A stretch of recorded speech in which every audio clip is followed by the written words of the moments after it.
ചാരു എന്റെ പെങ്ങളുടെ മകൾ. അവൾക്ക് എല്ലാവരും സ്നേഹിക്കാൻ മാത്രമേ അറിയൂ. പെയ്തൊഴിയാതെ എല്ലാ ദിവസവും വൈകുന്നേരം 6:30 നമ്മുടെ സ്വന്തം സൂര്യ ടിവിയിൽ.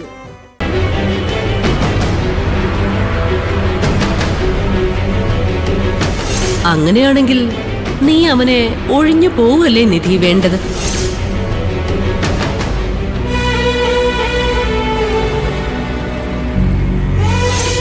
ഗൗതമി പറഞ്ഞ കോടികളുടെ സ്വപ്നത്തിലേക്ക് എത്താൻ ഇനിയൊരു ഒറ്റ സ്റ്റെപ്പേ ഉള്ളൂ.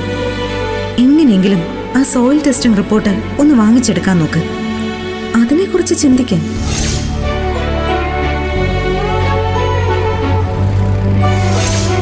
ആ രാജശേഖരൻ സാറിനെ ചെന്നൊന്ന് കാണും. സാറ് പറയുന്നത് എന്താന്ന് വെച്ചാൽ അതുപോലെ ചെയ്യും.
ഓടിക്കളിക്കരുതെന്ന് എത്ര പ്രാവശ്യം നിങ്ങളോട് പറഞ്ഞതാ?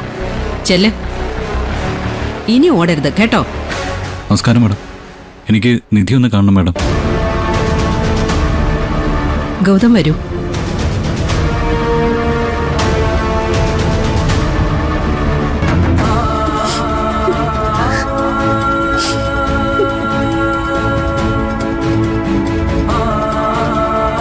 ഇരിക്കൂ.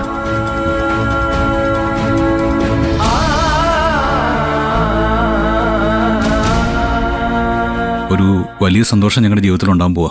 അതുകൊണ്ടാണ് നേരിട്ട് വന്ന് കണ്ട് നിധിയോട് പറയാമെന്ന് തോന്നിയത്. ഗൗതം, അത് പിന്നെ അറിയാം മാഡം, വർക്കിംഗ് അവേഴ്സിൽ ഇങ്ങനെ വിസിറ്റിന് വരുന്നത് ഡിസിപ്ലിനെ ബാധിക്കുന്ന കാര്യമാണ്. ബട്ട് എനിക്കൊരു 5 മിനിറ്റ്സ് മതി, പെട്ടെന്ന് തന്നെ ഞാൻ പോയേക്കാം. അതല്ല ഗൗതം, വേറൊരു പ്രശ്നമുണ്ട്. വേറെന്തോ പ്രശ്നം? നിധി ഇവിടുത്തെ ജോലി റിസൈൻ ചെയ്തു.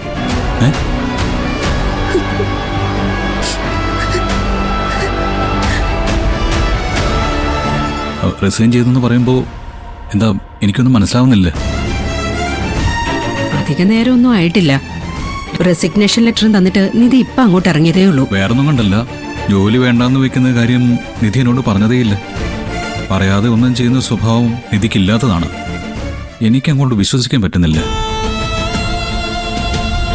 ജോലിയിൽ നിന്ന് മാത്രമല്ല മോനെ, നിന്റെ ജീവിതത്തിൽ നിന്ന് നിധി പോയി. ഈ ജോലി ഉപേക്ഷിക്കാൻ ഞാൻ നിധിയോട് പലതവണ പറഞ്ഞതാ. അപ്പോഴൊക്കെ ഏത് ജോലിക്കും അതിൻ്റെതായ മഹത്വം ഉണ്ടെന്ന് നിധി പറഞ്ഞുകൊണ്ടേയിരിക്കും. പിന്നെ ഈ ജോലി കൂടിയേ തീരുമെന്ന് വാശി പിടിച്ചിരുന്ന ആള് പെട്ടെന്ന് എന്താ ജോലി വേണ്ടാന്ന് വെച്ചത്? അതാ എനിക്കും മനസ്സിലാവാത്തത്. സാരമില്ല, ജോലി ഉപേക്ഷിച്ചെങ്കിൽ അത് നല്ലതായി. ഞങ്ങളുടെ പ്രശ്നങ്ങളൊക്കെ തീരാൻ പോവാം മാഡം. ഇടയ്ക്ക് ചില ഇഷ്യൂസൊക്കെ ഉണ്ടായിരുന്നു, അത് ഇന്നത്തോടെ മാറും. ബിസിനസ് റൺ ചെയ്ത് തുടങ്ങാൻ പോവാ. അപ്പൊ പിന്നെ നിധിയെ എനിക്ക് എന്റെ കൂടെ തന്നെ നിർത്താലോ.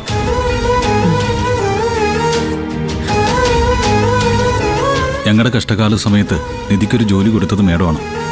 ആ മേഡത്തോടുള്ള നന്ദി എത്ര പറഞ്ഞാലും മതിയാവില്ല. അല്ല മാഡം, പെട്ടെന്ന് ജോലി ഉപേക്ഷിച്ചതിന്റെ പിന്നിലെ കാരണം എന്താണെന്ന് നിധി പറഞ്ഞായിരുന്നു? വേറൊന്നും കൂടെ ചോദിച്ചല്ല, മാഡത്തിന്റെ മുഖത്തൊരു ടെൻഷൻ ഉള്ളതുപോലെ തോന്നി. ഇവിടെ ഇനി എന്തെങ്കിലും പ്രശ്നം ഉണ്ടായോ? ഏയ് അങ്ങനെയൊന്നുമില്ല. ഞാൻ കാരണം ചോദിച്ചെങ്കിലും തികച്ചും പേഴ്സണലാണെന്നാ നിധി എന്നോട് പറഞ്ഞത്. ശരി, ഓക്കെ മാഡം. എന്നാ പിന്നെ ഞാൻ ഇറങ്ങട്ടെ. ഉം.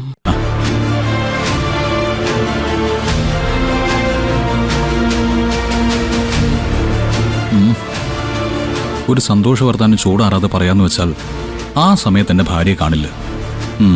ഒരു കാര്യം ചെയ്യാം, ഞാൻ വീട്ടിലേക്ക് വരാം.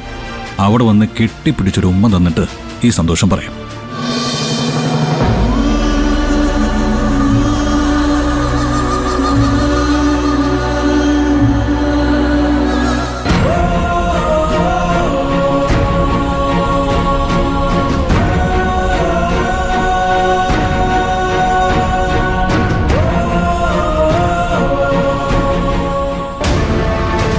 ഇന്ദിരാമ്മേ, നിധി ജോലി അവസാനിപ്പിച്ചു പോയെന്ന് പ്രിൻസിപ്പൾ പറഞ്ഞപ്പോഴാണ് ഞാൻ അറിഞ്ഞത്.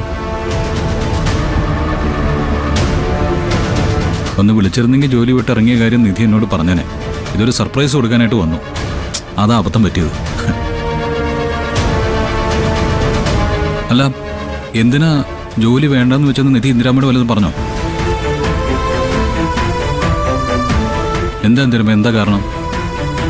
അത് ഇന്ദിരാമ്മയ്ക്ക് അറിയാമെന്ന് തോന്നുന്നല്ലോ. നിധി ജോലി വിട്ട് പോയതിന് കാരണം സാറാണ്.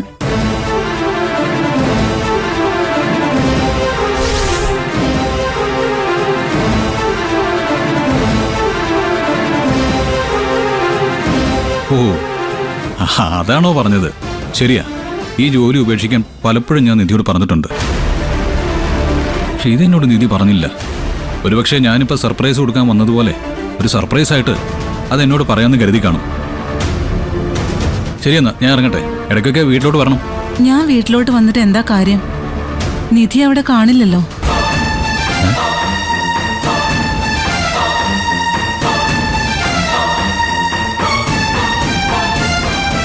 ഇന്ദിരാമ്മ എന്താ പറഞ്ഞത്? നിധി അവിടെ കാണില്ലെന്നോ? അവിടെ അല്ലാതെ നിധി വേറെ എവിടെ പോകാനാ? ഞാൻ പറഞ്ഞത് സത്യമാണ് സാർ. എന്നേക്കുമായി സാറിനെ ഉപേക്ഷിച്ച് പോകാൻ നിധി തീരുമാനിച്ചു.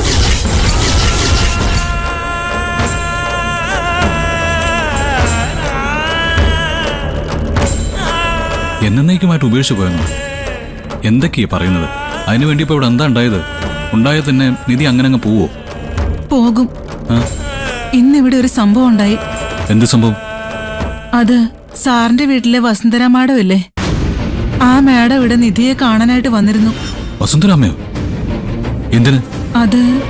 അത് പിന്നെ ഇപ്പോഴും നീ ഭാര്യയെന്നും പറഞ്ഞ് അവനിൽ കടിച്ചു തൂങ്ങുന്നത് ആ ദുരന്തത്തിന്റെ അന്ത്യം കൂടി കാണാൻ വേണ്ടിയിട്ടാണ്. പക്ഷെ സത്യം അതല്ല നിധി.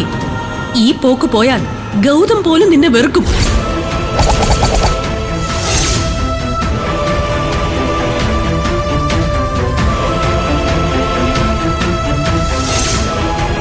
ഗൗതം ജീവിച്ചിരിക്കണോ വേണ്ടയോ എന്ന് നിനക്ക് തീരുമാനിക്കാം.